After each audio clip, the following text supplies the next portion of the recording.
산악인의 꿈이라는 에베레스트의 나라. 그러나 여전히 미지의 땅인 네팔. 그런데 막상 한국인들이 네팔 여행에 가보면요, 상당히 놀란다고 합니다. 왜냐하면 한국어가 꽤 많이 들리거든요. 한국말 잘하시는 분 만났어요. 식사 먹었습니까?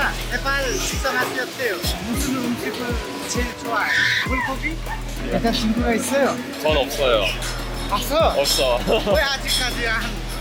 그냥 드라마만 본 거예요? 그냥 드라마 보고 아이돌들 보다가 네. 이렇게 됐어요. 누구 제일 좋아해요? 세븐틴. 세븐틴.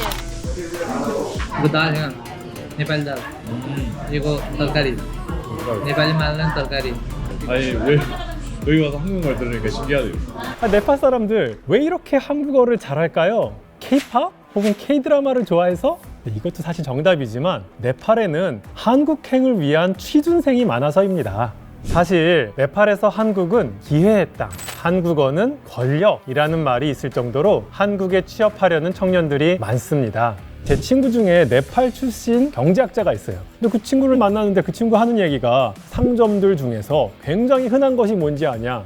그게 한국어 어학원이라는 거예요. 왜 이렇게 한국어 어학원이 많으냐? 한국어 시험에 합격해야만 일반 고용 허가제 비자를 받아서 우리 대한민국 땅에 발을 디딜 수가 있기 때문입니다. 고용 허가제를 실시하는 나라 중에서 지난해 한국어 능력 합격자가 가장 많은 나라가 바로 네팔입니다. 네팔 응시자 약 7만 명 중에 합격자가 거의 4만 명이나 나왔습니다. 자, 네팔의 한국어 열기 어느 정도냐 하면요. 나마스테. 안녕하세요. 저는 한국인 김나희입니다. 저는 네팔인 아시시입니다. 진짜 한국어 학원이 얼마나 많은지 한번 상상해보면 몇 개나 될까? 카트만두 수도에서만 500개 이상 있지 않을까요? 저희 집 근처에 짜벨리라는 곳이 있잖아요. 저기 가보면 한국어 간판들 20개 되는 것 같은데? 20개 정도 20개 이상 될 수도 있어요. 그 정도로 많아요. 전국으로는 거의 1000개 이상 되지 않을까. 그러니까 지역마다 좀 약간 소도시에 가면 한국 학원을 꼭 있어요.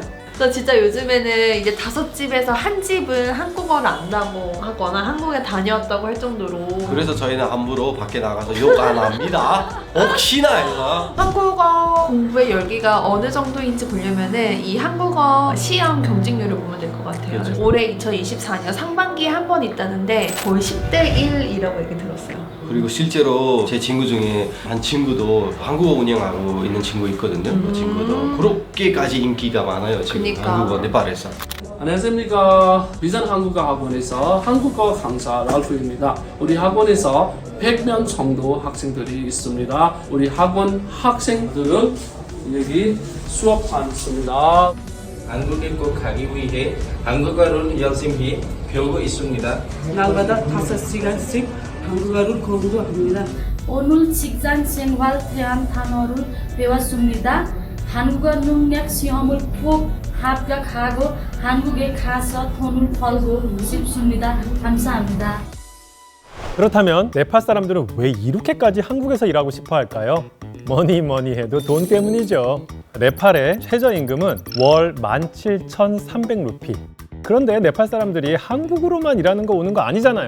사우디, 카타르, 말레이시아 등 주변 국가로 많이 갑니다. 그런데 이 나라들은 많아봐야 월급이 50-60만 원 정도밖에 안 돼요. 우리나라는 최저임금을 외국인과 자국민이 동일하게 적용되죠. 그래서 한국의 최저임금은 월 200만 원이 넘고요. 또 추가 근무까지 하면 한 300만 원까지도 버신다고 합니다. 그래서 한국의 최저임금 결정 내용이 네팔 현지 신문에 보도되기도 하는 수준입니다. 일반 고용 허가제를 통해서 우리나라에 오면은요, 최저 3년 그리고 최대 4년 10개월 동안 한국에서 일하게 되는 거죠. 그러면은 한국에서만 1억 원 넘게 벌 수가 있는 것이죠.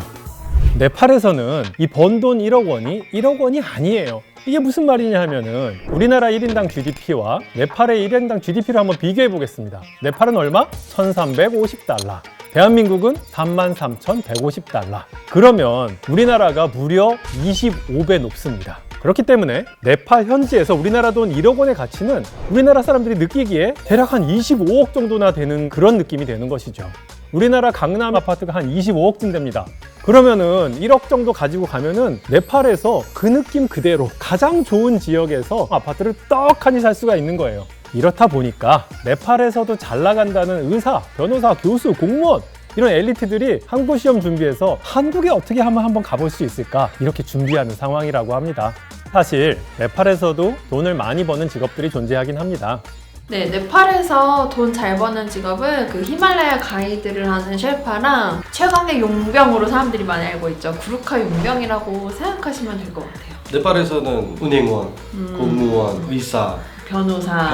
뭐 한국도 되게 좋게 생각하는 직업. 이런 맞아. 분들 직업은 다른 직업보다 잘 벌어요. 네, 그런데 이제 해외 취업 하시는 분들이나 비즈니스 하시는 분들에 비해서는 비슷하거나 아니면 좀 적은 편이에요. 비교적 돈을 막 엄청 잘 버는 직업은 좀 적은 것 같아요. 사실 셰르파도 요즘 조금 힘들어요. 팬데믹 이후는 조금 힘든 직업이고요. 그 고르카 용병도 사실 목숨 걸고 해야 되는 일이잖아요. 이것도 그래서 네팔 사람들이 이제 한국이나 이제 다른 나라로 이렇게 취업하는 것을 선호하시는 것 같아요.